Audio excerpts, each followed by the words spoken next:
Hello students, today's agenda is to check homework. We'll be learning about piecewise functions, and students will be able to evaluate piecewise functions and graph piecewise functions. So when we go to the second part, you will see how it looks and why it's called a piecewise function, but it's because it has different sections in the graph. It says f of x is equals to x plus 5 if x is greater or equal than 1. And f of x equals negative 2x plus 1 if x is less than 1. So it has some type of line from this point and on, and a different type of line below the value of x when x is less than 1. Okay, so it will make more sense when we graph them, but for now we're just evaluating. And so I already started, but then my phone was not recording, so we'll see. Another thing to notice is that in here we have two different functions with a set of lines for each one.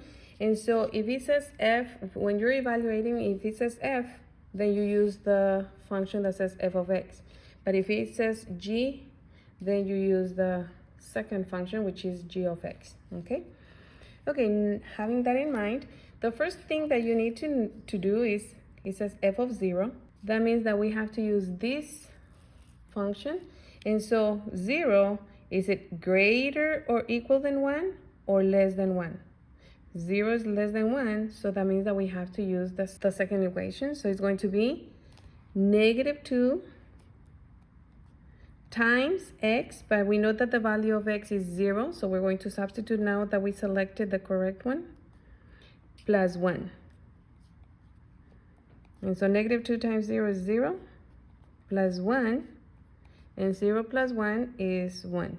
So the answer, when x is 0, then the output is 1. Okay?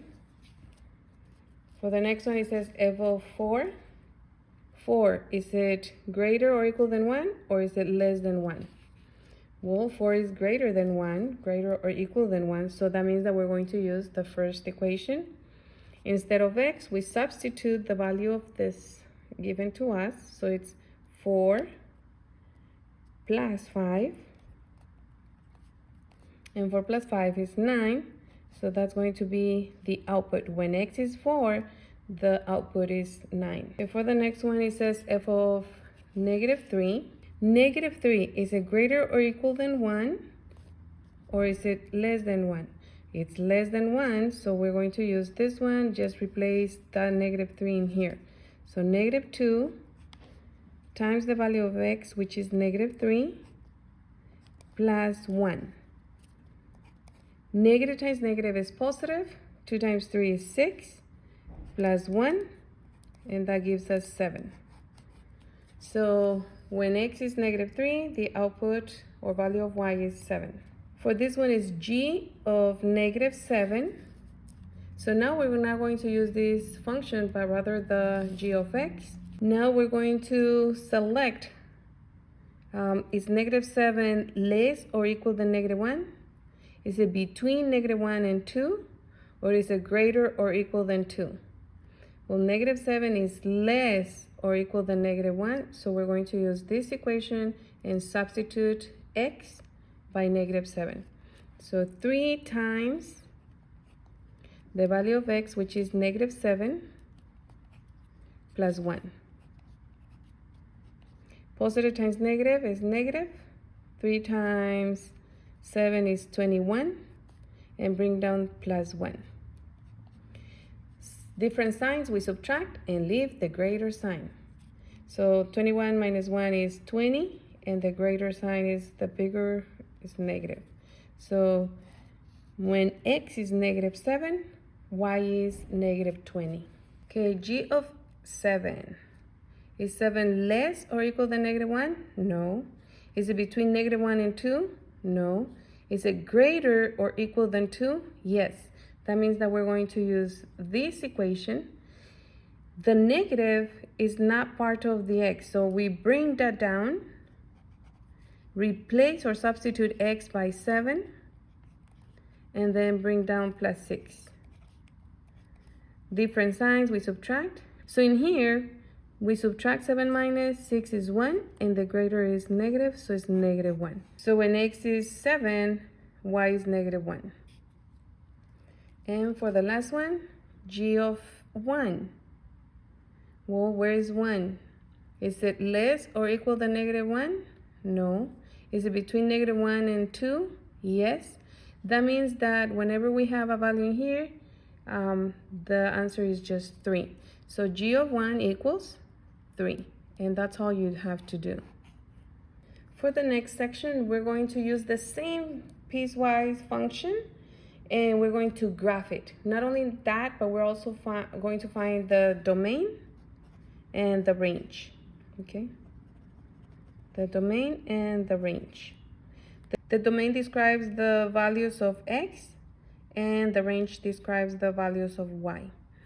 Okay, so this is what we are going to do, and I'm going to show you a trick because sometimes people get confused in here.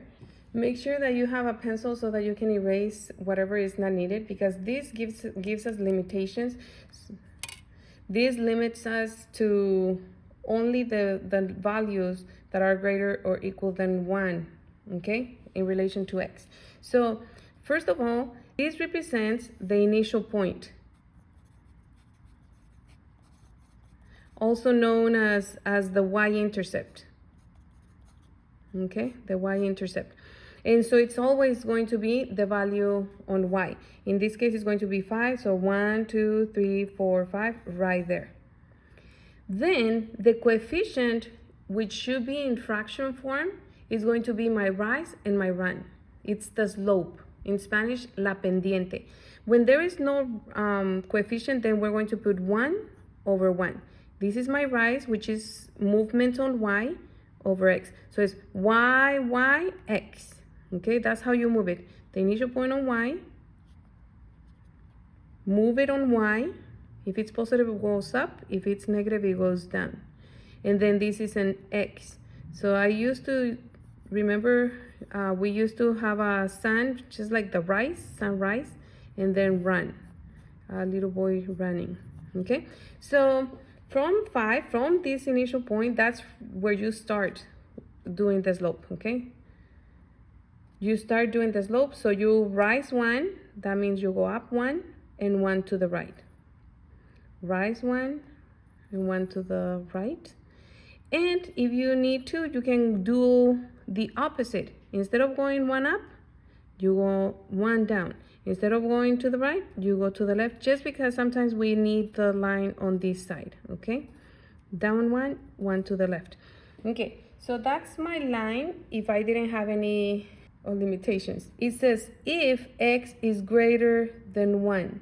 X, 1 is right here. Okay, I'm putting this right here, my ruler, right at 1. Okay, it's this ruler, or actually my protractor. And that means that I'm going to use the points only where the x is greater than that 1. That means this side. That means that I can cover this on the left side and ignore those. Another thing is that if you have a line in here, it means equal. It means you include that. So close the circle, and from there you start graphing, okay?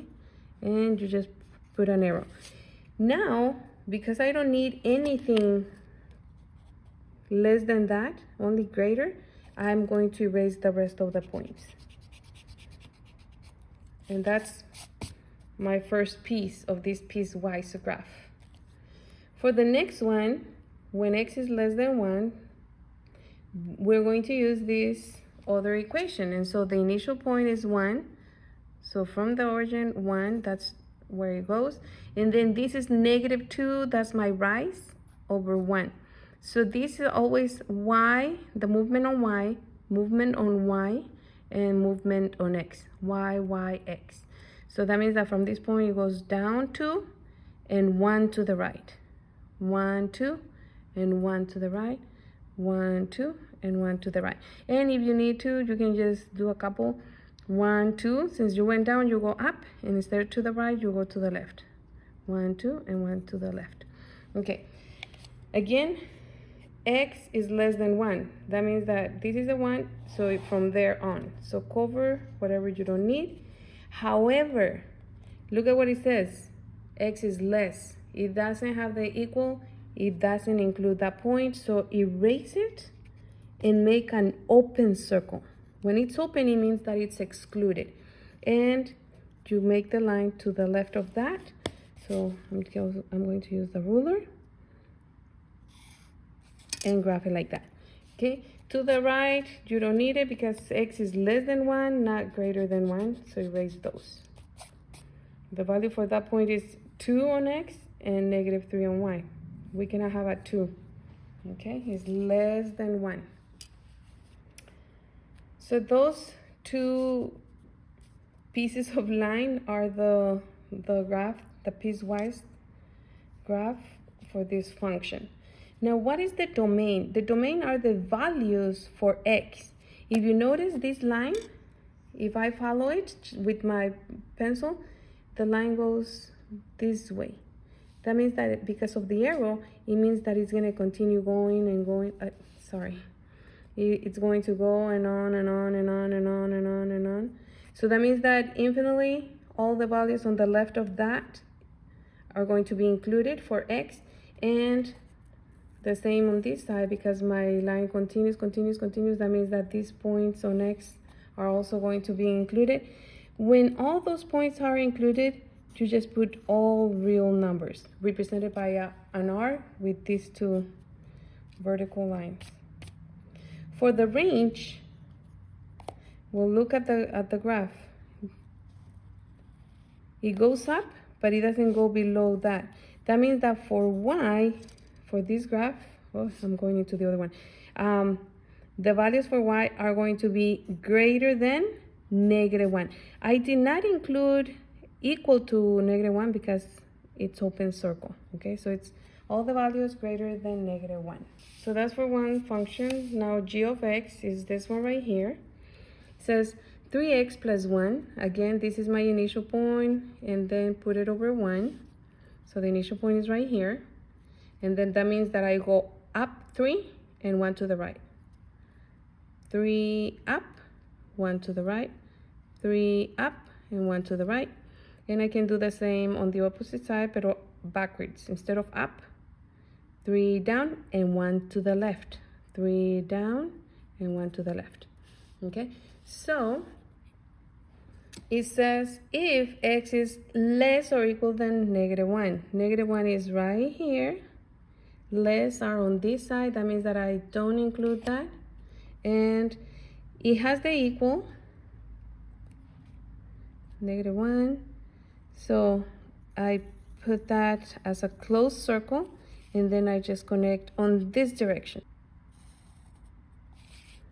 And erase these points. Because it's only when x is less than -1, less or equal than -1. For the next one, it says 3 between -1 and 2. So -1, if I didn't have these conditions, that means that I'm going to graph 3 at 1, 2, 3, and bang, right there. For the next one, it says that between -1 and 2 for x, between -1 and 2 for x, I'm going to go up 3 spaces for y. 1, 2, 3, and I just create a line right there. 2, I go up 1, 2, 3, and yeah! So for -1, no equal sign. For 2, no equal sign. That means that my points or circles are going to be open. -1, 3, and +2, 3.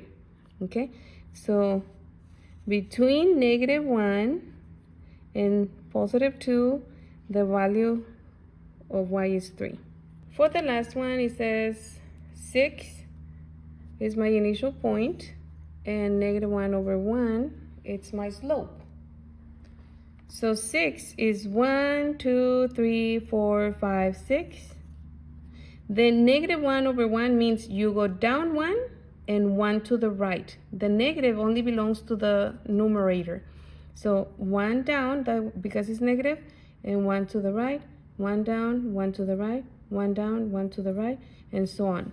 So However, it says if x is greater or equal than 2, x is greater or equal than 2, that means in here, that means we don't use this one, only the greater than that.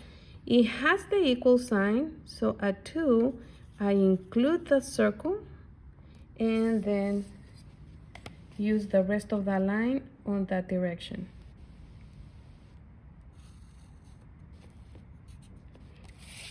Nothing to the left of that 2 for the value of x. Okay, for the domain, if I go like this, well, infinitely to the left, right? Because this continues and it opens, opens, -4, -5, -6 on x, okay? And then in here, it's included, everything is included, and it continues on and on and on for this one, for x. So, all real numbers. For the range, if you notice, going down, all the values are included because of the arrow. Because of this arrow, those are included, in here included. But then from here, we don't have anything. That means that y is less or equal to 1, 2, 3, 4, okay? Is less or equal than 4. Why? Because that's the biggest number on y. All of the other one, like this one is 3, 3. 4, 2. The value for y is 2. The value for y is 1. So all of those are included. Because of the arrow, it goes on and on and on this way. So it's going down. But we don't have anything going up. See? After that, there is nothing for the value of y. So the domain is all the real numbers, but for the range is less or equal than 4. With this, you're able to do your homework. If you can, please give us a thumbs up, subscribe around here. This is the link to the entire unit. Here you will find the next lesson. Now you're able to do your homework for piecewise functions and have fun.